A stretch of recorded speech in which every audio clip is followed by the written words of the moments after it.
The Starseed Lounge Show presents. Dash. Author's Secret Series Dash. The Art of Books Cover Designs and Spiritual Ascension Through the Fantasy Realm. For thousands of years, the aspects of erotica, sexual attraction, intimacy, passion, and fantasy have been labeled as a low-vibration state of awareness, taboo, and forbidden emotions, and they were shamed, mainly, by religious dogma. With that being said, there are two questions that arises here. 1. Is it low vibration, and if so, can you ascend through these aspects? 2. How do I approach the book cover design through my unique lens? I want to start with the second question. This is a unique revelation about how I approach the art of book cover design, the images, characters, colors, lighting, hidden symbolism, and title. The phase of the book cover design is one of the most important aspects of your book, as this is the first encounter of the reader with your work, on the visual level. While other authors put this knowledge into a paid course, I am giving you a free review of my mind. Now let's see the first book, Enlightened Shadows. Take a look at the cover. This came to me in a meditation I did, in a coffee bar in Lisbon, Portugal, while asking my Pleiadian sixth dimension lady for help. A well-dressed man with a high-end tailored suit is walking toward the reader while his face is hidden. That aspect is intentional as it gives the male reader the place to put his own face and experience firsthand this journey. His shadow is illuminated as it implies that when you're enlightened, your shadows can't hurt you, they become light. Now, can you see a naked female body lying with her face hidden? That is a symbol of the divine feminine, transparency, and purity. Another aspect of only showing the woman's body is that I wish to focus on the location of the lower 7 chakras that needed much work during the last 13,000 years. We grow from the lower to the upper chakras, that aren't seen here. The female body, as we said, symbolizes transparency, but the main character is anything but transparent. The white rose is a symbol of pure light before it breaks down into shades. The gun is the darkness that walks side by side with the light, testing you, ready to derail you from your true destiny and become one with Source. Mike is the one who's wearing the suit, and he is walking toward Natalie, who lying with her back toward Mike. He has been fascinated with her perfect body, and disregards her brain, hence, a quick route to fall into the mind games and the shadow hunting that Mike is going through the story. Mike has a choice here to make, the rose or the gun. Light or darkness. There's a full moon in the sky with the Pleiades star cluster in the night sky. This is the source origin of Mike, and me, the author. I use Mike as an alter ego, as a character that I can go into a time-framed period, and make changes beyond the scope of the negative self-talk within me. This is also a hint that you, the reader, can use as a playful way to achieve your goals.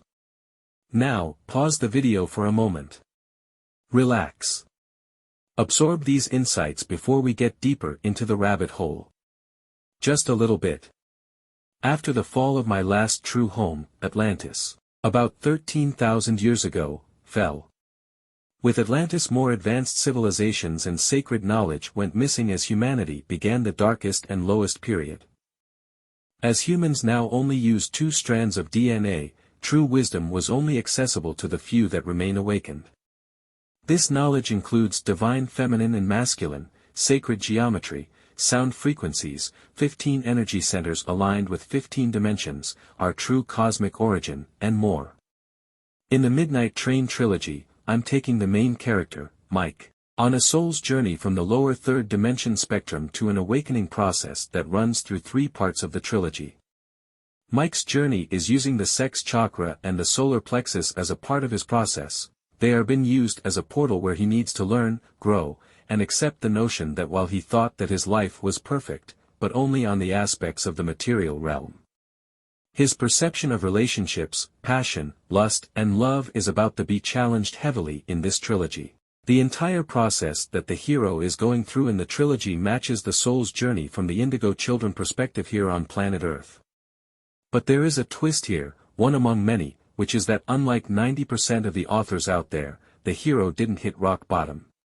He wasn't sad, poor, or abused like in Hollywood script ritual, and from the lowest points he needs to grow. As an indigo child, I don't like following what others are doing even if it has logic to it. In our case Mike has it all, he is rich, he has fame and respect of his peers. He's rocking it with the women, he has cars, bikes, and jets. He is in the top 5% of human society. But until he meets Natalie, he knows that he doesn't have full control over his emotions. He reached the ceiling of a human knuckle very fast. Only when Natalie forces him to deal with his abandoned fears, and starts his next phase of spiritual evolution, he accepts the good side of passion, intimacy, and love. Let me share with you another secret. Mike represents one of my main target audiences that has the material aspect settled, but they lack the true spiritual wisdom that will allow them to access the new earth. You can order your copy of the Enlightened Shadows book on Amazon and the richardlionheart.net website.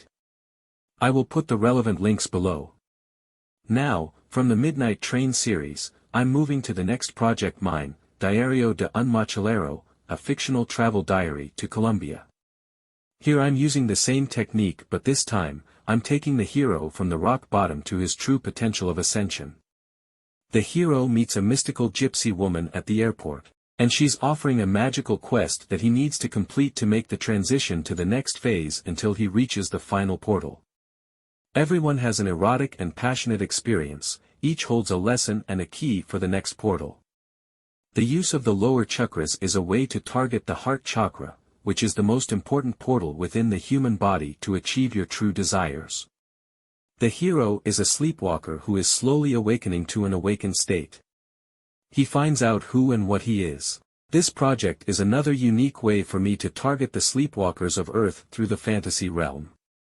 While the Indigo Code book targets the left brain hemisphere, the fantasy targets the right brain hemisphere. As a writer for 33 years, this project started with me writing short fantasies of Latin American memories from past lives as a separate piece. Once I got a few dozens of stories, I asked myself a simple question: how can I mold all of it into a book? I didn't ask myself, that can be in a book, or does this book follow the standard writing guidelines for authors and books? Or, will it be successful? I don't care about any of that. I'm deciding, and working it out. Period. Nowadays it's easy to write, design, and publish books as an indie author. The mainstream ways are no longer valid, so stop following them. Share your gifts with the world. The world is eager to read and see your art. I want to give you some homework. Take a look at the book cover of the book. What can you say about the design, based on the explanation I shared of the Enlightened Shadows book? That is all for today's episode. I know that you gained some refreshing insights and inspiration to embark on your journey. If you have a question for me, write to me in the comments below or in the email below. With love and light of the One Supreme Creator. Richard Lionheart, the multidimensional entrepreneur.